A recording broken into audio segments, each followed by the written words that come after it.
सन 1800 का भारत आज जैसा एक देश नहीं था।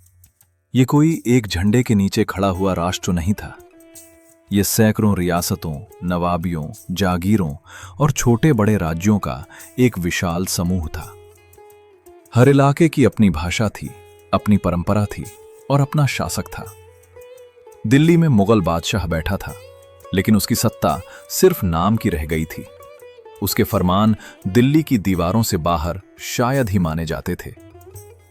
असल ताकत स्थानीय नवाबों, जमींदारों और क्षेत्रीय शासकों के हाथ में थी, और यही बिखराव भारत की सबसे बड़ी सच्चाई था। इसी दौर में मराठा साम्राज्य भारत की सबसे शक्तिशाली ताकत बनकर उभरा। मराठों का प्रभाव उत्तर भारत से लेकर दक्षिण तक फैला हुआ था। दिल्ली, आगरा, ग्वालियर, इंदौर, पुणे, हर जगह मराठा शक्ति की छाया दिखाई देती थी। लेकिन मराठों की सबसे बड़ी कमजोरी उनकी आपसी फूट थी। हर सरदार अपनी सेना, अपनी जमीन और अपनी सत्ता बचाने में लगा था। एक दूसरे से लड़ते हुए वे यह भूल गए कि कोई तीसरी ताकत चुपचाप उनके बीच रास्ता बना रही है। यह तीसरी ताकत थी अंग्रेज। जब अंग्रेज भारत आए तो वे तलवार लेकर नहीं आए, वे युद्ध का ऐलान करने नहीं आए, वे व्यापारी बनकर आए। सन 1608 में विलियम हॉकिंस नाम का एक अंग्रेज सूरत के बंदरगाह पर उतरा। उसका उद्देश्य साफ था, भारत के साथ व्यापार। उस समय भारत दुनिया की सबसे समृद्ध अर्थव्यवस्थाओं में से एक था। कपड़ा, मसाले, नील और हस्तशिल्प, पूरी दुनिया भारत पर निर्भर थी। ढाका की मलमल इतनी बारीक होती थी कि उसे अंगूठी से निकाला जा सकता था।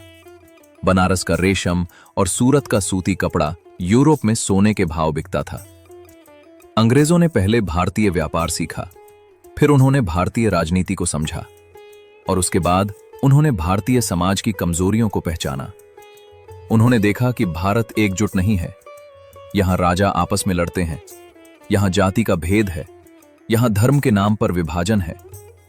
और अंग्रेजों ने तय कर लिया कि भारत को जीतने के लिए बंदूक से ज्यादा दिमाग की जरूरत है। इसी सोच के साथ ईस्ट इंडिया कंपनी ने धीरे धीरे भारत के बंदरगाहों पर अपना नियंत्रण बढ़ाना शुरू किया। पहले सूरत, फिर मद्रास, फिर कलकत्ता। जहां व्यापार था, वहीं कंपनी का झंडा लगने लगा। अब जरा आम भारतीय की जिंदगी पर नजर डालिए। सन 1800 में भारत की आबादी करीब 17 करोड़ थी। इनमें से अधिकांश लोग गांवों में रहते थे। खेती सबसे बड़ा पेशा था। चाहे जमीन बड़ी हो या छोटी, ज्यादातर लोग खेती से जुड़े थे। सुबह सूरज उगने से पहले काम शुरू हो जाता था। बैल हल खींचते थे, किसान खेत में पसीना बहाता था। खेतों में धान, गेहूं, ज्वार, बाजरा और कई जगहों पर नील और कपास उगाई जाती थी। खेती सिर्फ काम नहीं थी, यह जीवन का तरीका थी।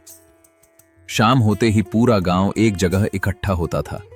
कोई टीवी नहीं, कोई रेडियो नहीं, लेकिन बातचीत थी, लोक कथाएं थीं और आपसी रिश्ता था।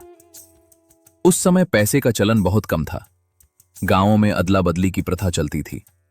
अगर किसी के पास चावल था तो वो चावल के बदले गेहूं ले लेता था।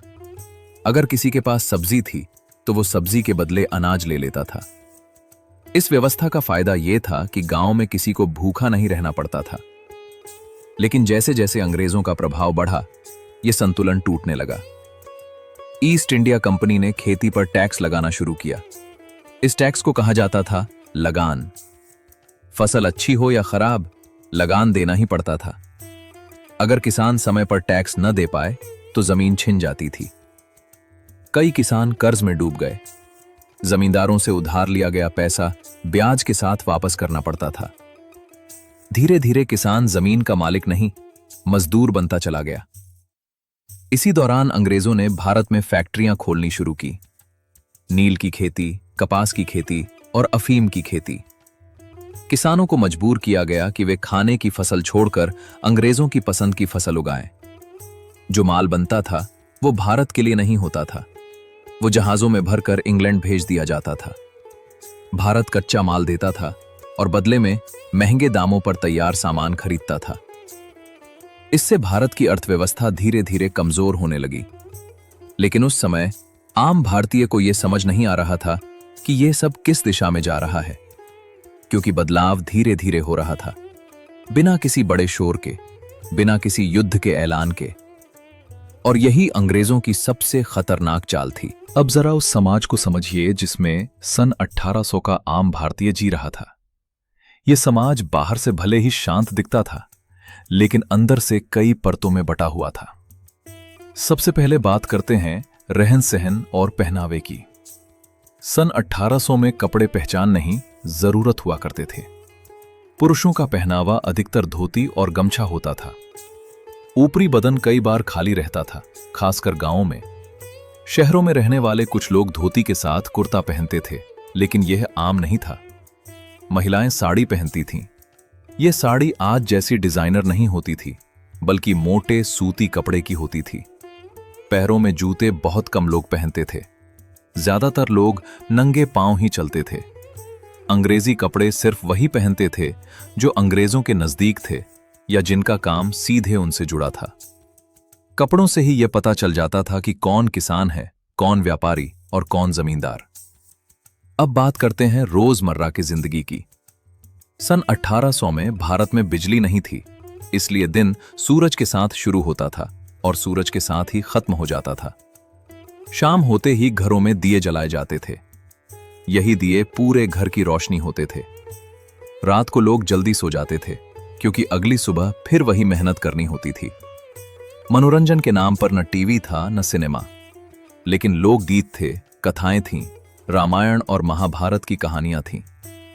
बुजुर्ग बच्चों को किस्से सुनाते थे और यही किस्से पीढ़ियों तक चलते थे। अब जरा शिक्षा की बात करते हैं। सन 1800 में पढ़ाई लिखाई बहुत सीमित थी। देश में लगभग 10% पुरुष और सिर्फ 1% महिलाएं पढ़ी लिखी थीं। गांवों में अगर कोई पढ़ा लिखा होता था तो वही पूरे गांव का सलाहकार बन जाता था। पाठशालाएं थीं, लेकिन बहुत कम। अधिकतर शिक्षा गुरुकुल या मदरसों तक सीमित थी। अंग्रेजी शिक्षा अभी आम नहीं हुई थी, वह बाद में आई।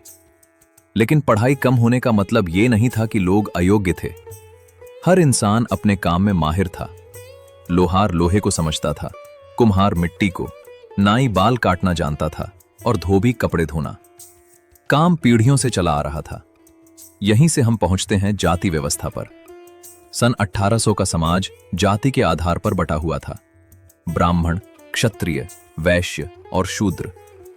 इनके अलावा दलित और अन्य जातियां थीं जिन्हें समाज के निचले पायदान पर रखा गया था। छुआछूत आम थी। कुछ लोगों को मंदिरों में जाने की अनुमति नहीं थी। कुछ को कुओं से पानी भरने नहीं दिया जाता था। यह भेदभाव सदियों से चला आ रहा था और अंग्रेजों ने इसी कमजोरी को अपना हथियार बना लिया। उन्होंने जातियों को और गहराई से बांटा। उन्होंने यह सुनिश्चित किया कि भारतीय आपस में एकजुट न हो। इसे ही कहा गया डिवाइड एंड रूल। अब बात करते हैं काम धंधे की। सन 1800 में खेती सबसे बड़ा पेशा थी, लेकिन इसके अलावा भी कई काम होते थे। शहरों में कारीगर थे, बुनकर थे, हथकरघा चलता था। भारत का कपड़ा उद्योग दुनिया में सबसे आगे था, लेकिन जैसे जैसे अंग्रेजों का नियंत्रण बढ़ा, हथकरघा टूटने लगा। अंग्रेजी मिलों का कपड़ा भारत में सस्ते दामों पर बेचा जाने लगा। इससे भारतीय कारीगर बेकार होने लगे। कई बुनकर खेती छोड़कर मजदूरी करने को मजबूर हो गए। अब जरा महिलाओं की जिंदगी पर नजर डालिए। सन 1800 में महिलाओं की भूमिका घर तक सीमित थी। वे खेती में मदद करती थीं, पशुओं का ख्याल रखती थीं और घर संभालती थीं। लेकिन उन्हें निर्णय लेने का अधिकार बहुत कम था। बाल विवाह आम था। महिलाओं की शिक्षा लगभग न के बराबर थी। फिर भी घर की पूरी व्यवस्था महिलाओं के कंधों पर ही टिकी होती थी। अब जरा स्वास्थ्य की बात करें। उस समय अस्पताल बहुत कम थे। डॉक्टर भी गिने चुने थे। लोग घरेलू नुस्खों पर निर्भर थे। वैद्य और हकीम इलाज किया करते थे। बीमारियां अक्सर जानलेवा साबित होती थीं, लेकिन इसके बावजूद लोगों में सहन शक्ति थी। अब सोचिए, इतनी कठिन जिंदगी के बावजूद भारत पूरी तरह क्यों नहीं टूटा? इसका जवाब है समुदाय। गांव एक परिवार की तरह था। एक आदमी की मुसीबत पूरे गांव की मुसीबत होती थी। अगर किसी के घर शादी हो तो पूरा गांव मदद करता था। अगर किसी पर संकट आए तो पूरा गांव साथ खड़ा होता था। यही सामूहिक भावना भारत की असली ताकत थी। लेकिन अंग्रेजों की नीतियां धीरे धीरे इसी ताकत को कमजोर कर रही थीं और भारत एक ऐसे मोड़ की तरफ बढ़ रहा था जहां सहन शक्ति विद्रोह में बदलने वाली थी। उस विद्रोह की जमीन तैयार हो चुकी थी। अब सवाल यह उठता है कि इतने शोषण, इतनी गरीबी और इतनी असमानता के बावजूद भारत पूरी तरह टूटा क्यों नहीं? इसका जवाब धीरे धीरे समझ में आता है। अंग्रेजों की नीतियों ने भारत की अर्थव्यवस्था को कमजोर किया, लेकिन भारत की चेतना को खत्म नहीं कर पाई। सन 1800 के बाद जैसे जैसे अंग्रेजों का शासन बढ़ा, वैसे वैसे आम लोगों के जीवन में दबाव भी बढ़ता चला गया। किसान लगान से टूट रहा था, कारीगर अपने हुनर से वंचित हो रहा था, मजदूर दिन रात काम करके भी पेट भर नहीं पा रहा था। लेकिन इन सब के बीच एक चीज चुपचाप बदल रही थी।